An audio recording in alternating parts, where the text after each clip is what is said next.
Yo tout le monde, on se retrouve aujourd'hui pour un nouveau tour de... Allez quoi, dites-le à voix haute. Aujourd'hui on va encore parler de Zach et Stan comme dans la précédente vidéo. Pourquoi tout simplement parce que en ce moment c'est la France a un incroyable talent et que j'avais envie de rester là-dessus pour le moment.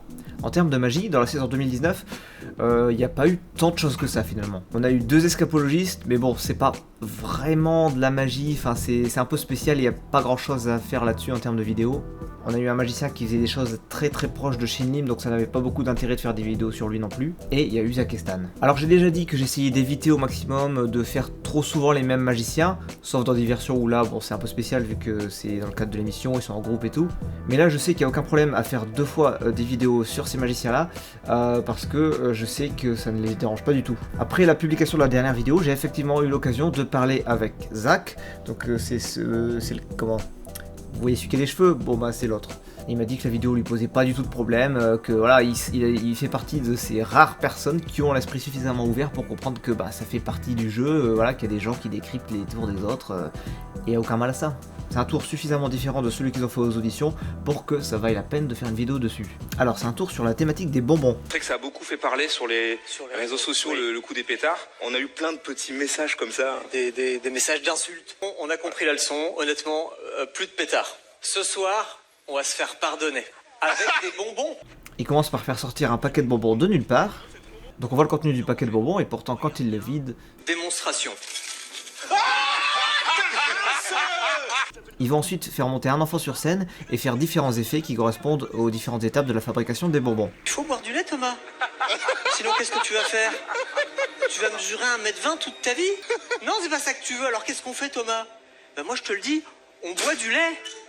J'ai une belle pomme, là j'ai une belle poire, là j'ai une belle paire de melons. Ensuite, il faut choisir un fruit parmi 4 propositions, dont une pas sérieuse, mais en tout cas, c'est l'enfant qui choisit, et ils font sortir ce fruit de la tablette. Attention, hop, la banane, c'est toi qui choisis, mec. Vient la partie intéressante avec le mixeur.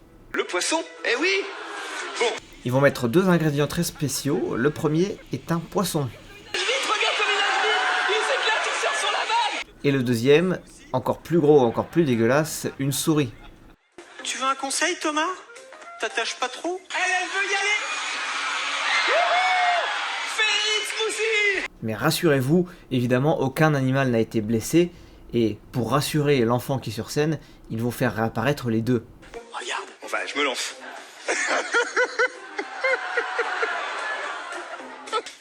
Et pas de trace de Nemo. D'abord le poisson qui sort de la bouche de Zach. Mais non! Mais non! Mesdames et messieurs! Puis la souris qui sort du même endroit. Oh, habituellement elle remonte le gosier d'abord. Mesdames et messieurs! Moussi! Mais c'est pas fini parce qu'évidemment le but de tout ce tour c'était de fabriquer des bonbons.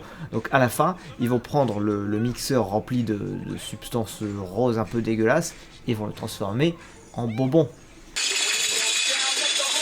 Voilà pour la présentation de ce tour. Alors évidemment, je vous encourage toujours à aller voir le tour sur YouTube ou ailleurs où vous voulez en fait, en entier pour bien en profiter pleinement. Moi évidemment je montre que des extraits parce que bon il faut bien que je raccourcisse pour pas que la vidéo dure des plombes. En ce qui concerne celle-là, elle vient de YouTube mais j'ai pas réussi à la retrouver, je pense qu'elle a disparu après que je l'ai téléchargée. Donc je pense qu'il faudrait essayer de trouver le tour ailleurs. Et c'est un peu comme pour la première vidéo que j'avais faite sur eux, ce tour-là ils l'ont déjà fait ailleurs et notamment dans des versions. Enfin bref, comment tous ces petits effets ont-ils été réalisés? Retournons au début. Le premier effet, c'est l'apparition du paquet de bonbons. Et comme on peut le voir sur cette image, il y a un moment donné, pendant qu'ils font leur petite intro, Zach met sa main près de l'intérieur de sa veste. Si vous avez regardé le comment il fait sur Dom Chambers et son apparition des verres de bière, vous savez quelle technique est utilisée ici. C'est une technique qui consiste à planquer des éléments dans sa veste et à les faire sortir d'un seul coup.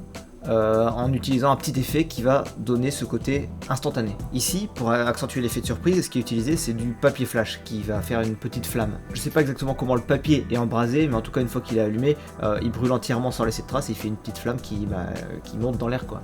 Mais sinon, le truc est très simple, il sort juste le paquet de bonbons de l'intérieur de sa veste au moment où il fait brûler le papier. Ensuite, quand il verse le contenu du sachet et qu'il se trouve que ce sont des asticots, c'est pas très compliqué non plus, et on a même aussi déjà vu ça dans d'autres tours. c'est le coup du paquet qui a 2 poches à l'intérieur. En gros, il y a une poche qui est fermée, et c'est celle qui contient les bonbons, et c'est à travers celle-là qu'on voit. Elle sert de façade en fait. Et derrière, il y a une autre poche avec des asticots, et quand on verse, c'est celle-là qui est ouverte, tandis que celle avec les bonbons reste fermée. On avait vu un système un peu similaire dans la vidéo sur Eric Antoine, que je vous invite à regarder si ce n'est pas déjà fait. Ensuite, une fois que l'enfant est monté sur scène, le premier effet c'est celui avec le ballon. Il y a Stan qui tient un ballon, il va l'éclater avec un couteau et il y a une bouteille de lait qui va en sortir. Et pour prouver que c'est une vraie bouteille de lait, il va taper dessus avec le couteau pour prouver qu'elle est bien solide. Et bien c'est exactement le même truc qui est utilisé. Quand Stan parle à l'enfant, en fait, je sais pas si vous avez remarqué, mais il tient le ballon dans sa main et sa main est proche du bord de sa veste. La bouteille est à l'intérieur de sa veste et il la tient avec la même main qui tient le ballon. Et du coup, dans un geste rapide, il va éclater le ballon et sortir la bouteille. C'est exactement la même manipulation, sauf que l'effet de surprise est déclenché non pas par une flamme, mais par un ballon qui éclate. C'est le seul truc important avec cette technique, c'est que il faut qu'il y ait un élément brutal, ponctuel, qui donne l'effet de surprise et qui permette de faire croire que l'objet sort de nulle part.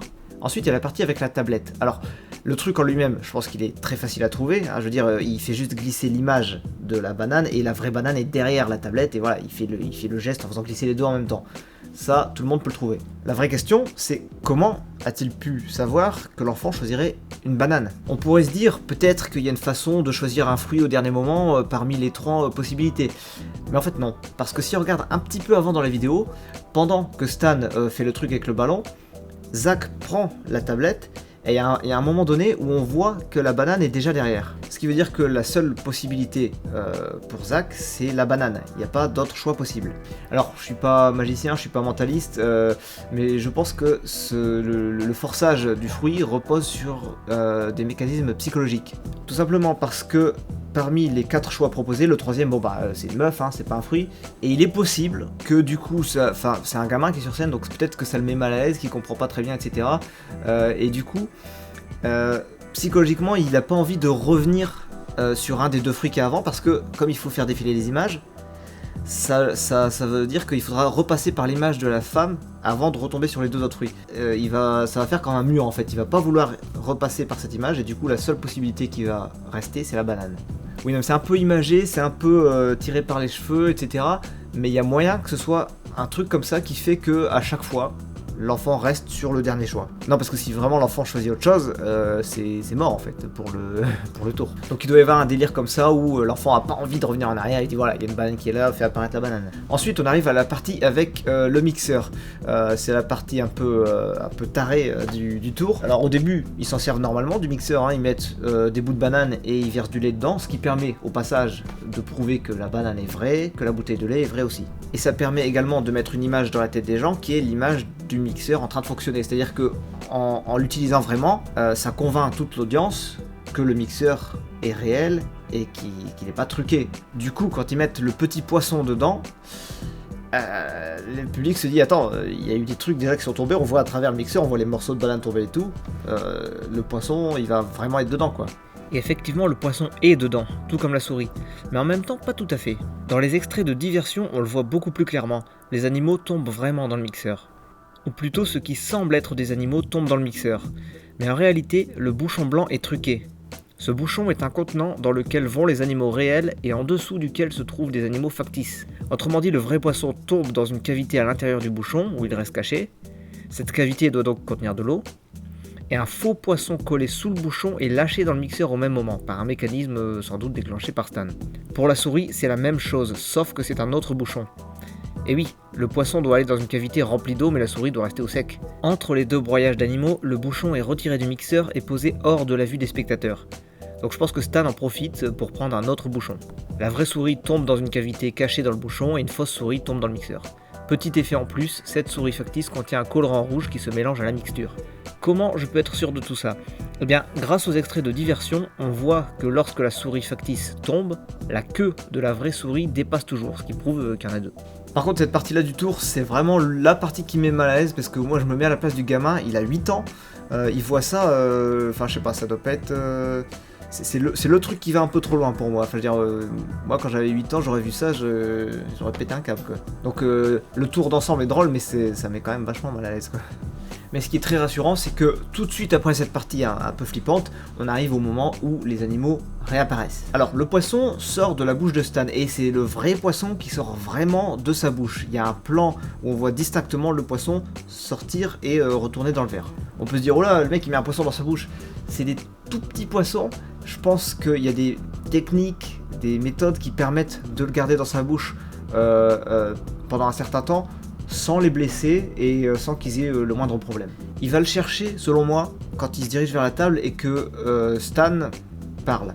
Et c'est ça l'avantage d'être en duo, c'est que quand il y en a un qui parle, et ben l'autre il fait des trucs et personne ne se rend compte. Alors il montre sa bouche vide et tout, mais le poisson peut quand même mettre sous la langue. Et du coup il a qu'à doucement faire sortir le tout petit poisson de sa bouche pour le mettre dans le verre. Pour la souris par contre c'est différent, il n'y a pas moyen de garder une souris dans la bouche, ça n'est pas possible. Et c'est là qu'il faut remarquer la différence entre le poisson et la souris, c'est que le poisson on le voyait distinctement sortir de la bouche, tomber dans le verre et ensuite bouger, voilà, il était vivant, etc. Alors que la souris on ne voit que la queue dépasser et d'un seul coup pouf, elle se retrouve dans la cage. Au niveau de la vidéo, bon déjà elle est un peu dégueulasse, mais même sans ça, c'est difficile de décrire ce qui se passe parce que ça va très très vite en fait. C'est-à-dire qu'il y a une image de la vidéo où il n'y a pas la souris et l'image suivante elle apparaît. Donc je sais pas trop comment ils la font sortir de là. La cage est vide, on voit à travers les barreaux et tout, mais il doit sûrement y avoir un système dans le fond de la cage qui permet d'ouvrir une trappe rapidement ou autre pour faire surgir la souris. Et la queue qui dépassait la bouche, bah, c'était juste une fausse queue justement. Bref, il reste un effet à la fin du tour, c'est la transformation de ce liquide rose dégueulasse en un gros tas de bonbons. Mais déjà, si vous avez l'œil, vous avez peut-être remarqué qu'il y a un problème avec ce liquide. Juste avant, on avait à peine quoi, un quart, un tiers du truc qui était rempli, c'était rose pâle dégueu. Là, le truc est rempli à 2 tiers, 3 quarts, et il est rose vif, fuchsia quoi. Ça n'est pas du tout le même contenant de mixeur. Je vais appeler ça une carafe, hein, je sais pas trop quel nom ça porte. Il y a un moment où celle qui a été utilisée pour mixer est remplacée par une autre. Et l'échange va être réalisé par Stan pendant que Zach parle à Thomas et à l'audience. Là encore, les coupures dans le montage, etc. ne permettent pas de voir le moment exact où ça se passe, mais il y a un moment où on a la première carafe, et quelques plans plus tard, on a celle-là. Et ensuite, elle reste pendant plusieurs effets comme ça, posés sur la table, ce qui permet aux gens de l'intégrer dans le background. Comme ça, au moment de la prendre, ils se disent pas tiens d'où elle sort, puisque ça fait déjà plusieurs minutes qu'ils la voient. Mais cette carafe-là est complètement truquée. Les bonbons sont déjà présents dans la carafe, elle est déjà remplie. Mais ils sont cachés par la partie rose.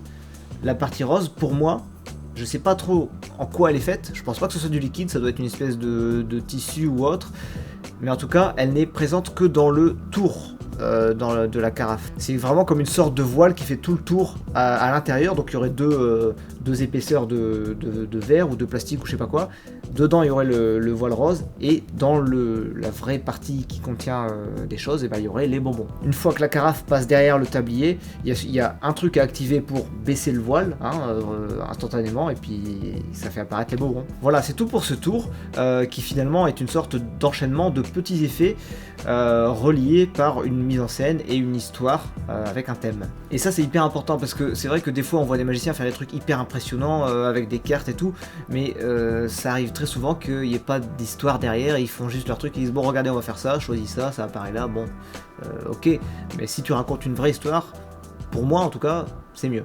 Là par exemple le tour de la dernière fois avec les pétards, il y avait une thématique, mais il n'y avait pas de véritable histoire. C'était plus on fait une roulette russe avec des pétards, point. Faites ci, faites ça, on y va. Tandis que là, il raconte vraiment un truc avec la fabrication des bonbons. Après, j'ai l'impression que la thématique de l'enfance est assez présente chez ces magiciens, et ça permet de relier leurs différents tours entre eux en fait. Après voilà, ce qui est bien c'est qu'ils font de l'humour en même temps, donc même si les effets des fois sont petits ou rapides etc, ça reste quand même bien de voir le tour en entier, on s'amuse quand même. Enfin voilà, c'est leur style, ils sont magiciens et humoristes, il n'y a pas qu'une seule façon de faire de l'humour et de la magie en même temps, eux en sont un bon exemple. D'ailleurs je vais vous donner un autre exemple d'un magicien que j'adore et qui est hyper drôle, c'est Lioz Shem Tov.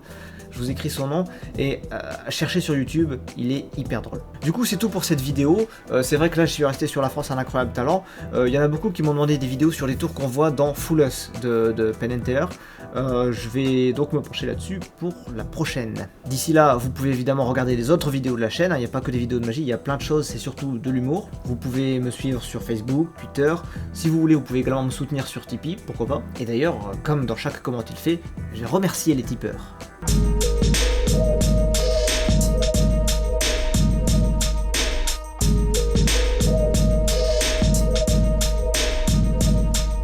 et je vous dis à plus pour la prochaine vidéo.